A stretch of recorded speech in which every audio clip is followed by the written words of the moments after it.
अब गए, मुझे लगा 100 पार का सपना केड़ा होगा। 100 पार कर, हाँ हर गांव से बाहर, और फिर भी 300 पार। लेकिन किसान जा रहे हैं क्या? नहीं, एक बात बताओ, देश की आज़ादी के बाद आज तक क्या कभी आपने ऐसा माहौल देखा है कि मतलब जो है किसी भी MP MLA के साथ ऐसी बदतमीजी हो रही है कि उसे गांव में ना घुसने दे रहे हो?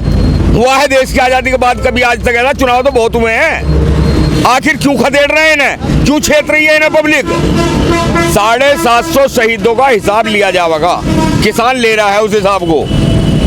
सीएम योगी को संयुक्त किसान मोर्चा ने जो अपील की थी कि किसान विरोधी सरकार को सजा देनी है, क्या जनता मान दे रही है? बिल्कुल मान रही है। और क्या हो रहा है, सुपड़ा साहब क्यों हो रहा है? ना सजाई तो मिल रही है भाई, जो ना गांव में नहीं घुसने दे रहे, ये इधर सजाई तो दे रहे हैं ना वोट दे रहे। हाँ, पब्लिक तो वोट देने रही, पर जैसे हमारे यहाँ जिला पंचायत में इनके 500 मेंबर थे और कैंडिडेट इन्होंने जिता लिए 75 पूरे प्रदेश में। अब वो काम कर लें तो फिर तो कोई बात ना, DM सर्टिफिकेट हारे हुए को भी इनको को दे दे, तो उस काम को तो रोक गए राजनीतिक लोग, हमारा कोई मतलब नहीं है। डरेंगे? लेकिन पब्लिक वोट नहीं दे रही। इन्हें इस बात का आभास है, इन्होंने MLC के चुनाव क्यों करा दिए चुनाव के बीच में? इन्हें पता है आप विधानसभा से जा रहे हैं, कम से कम विधान परिषद ले लो, और कोई कारण नहीं है। हार तो इन्होंने खुद स्वीकार कर रहे हैं, वरना क्या जरूरत थी विधान परिषद बीच में लाने की? अचानक लाए, कब 5, 7, 10 सीट बढ़ा लो, नहीं फिर MLA भी ना रहने के तुम पे इतने। किसान किधर जा रहे हैं? किसान गठबंधन पे जा रहा, मायावती पे भी जा रहा, किसान जा रहा है, लेकिन भाजपा पे नहीं जा रहा, भाजपा के अगेंस्ट जा रहा किसान। लेकिन बीजेपी के कुछ नेता कह रहे हैं कि अब किसान आंदोलन को भूल जाना चाहिए, पुरानी बात हो गई। 750 शहीदों को भूल जा, किसान को बुलवा नहीं 750 शहीदों को भूल जाओगे फिर तो किसान को भूल जाएगा हो देश। जाएगा।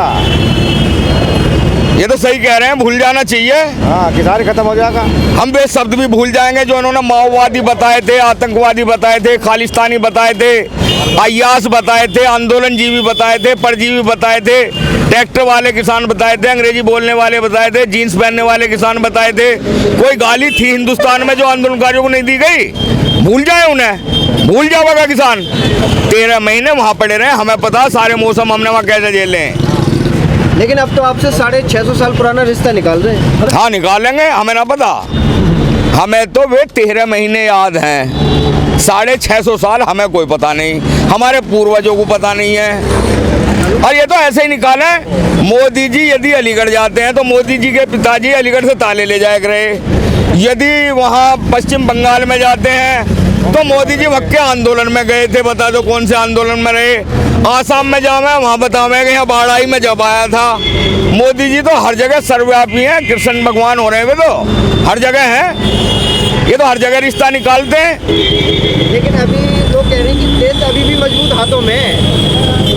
इससे कमजोर हाथों में देश की आजादी के बाद देश आया नहीं।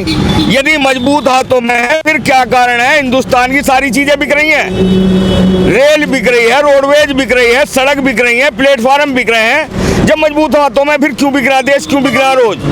कोई ना कोई आइटम देश की डेली बिक रही है। देश बदल रहा है। हाँ बदल तो रही है, बिक रहा, बदलते हुए देश बिक रहा है जिसे बदलना कह रहे हैं। डिजिटल इंडिया बना रहे हैं। बिल्कुल बन रहा डिजिटल इंडिया, हमारा पिछले साल का भुगतान ना हुआ, डिजिटल इंडिया बन रहा है ना। डिजिटल का मतलब समझो आप भी, वो अभी कह रहे हैं अभी हमारा पिछले साल का इसी सिंबावली मिल पर जहां आप खड़े हैं 46 करोड़ रुपया बकाया है, ये है डिजिटल इंडिया। और इस साल का लगभग 500 करोड़ दोनों मिलों पर फिर हो गया, ये है डिजिटल इंडिया। डिजिटल इंडिया का मतलब है उधर माल घेरो, पैसा जेब में, मोबाइल में, खाते में, ये है डिजिटल इंडिया।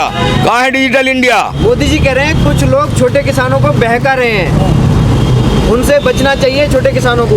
अब इतना बावला रह गया कोई? ऐसा है, मोदी से बड़ा झूठा, भाजपा से बड़ा झूठे, गोल्ड मेडलिस्ट है झूठ बोलने में। इन्हें गोल्ड मेडल मिलेंगे, अब देवेगा कौन? जनता कर रही है तैयार, समझे? ये तो झूठ बोलने के गोल्ड मेडलिस्ट हैं। कितने मेडल जीतेंगे अब पता चलेगा, 10 मार्च में बताओगे कितने मेडल जीत लिए इन्होंने।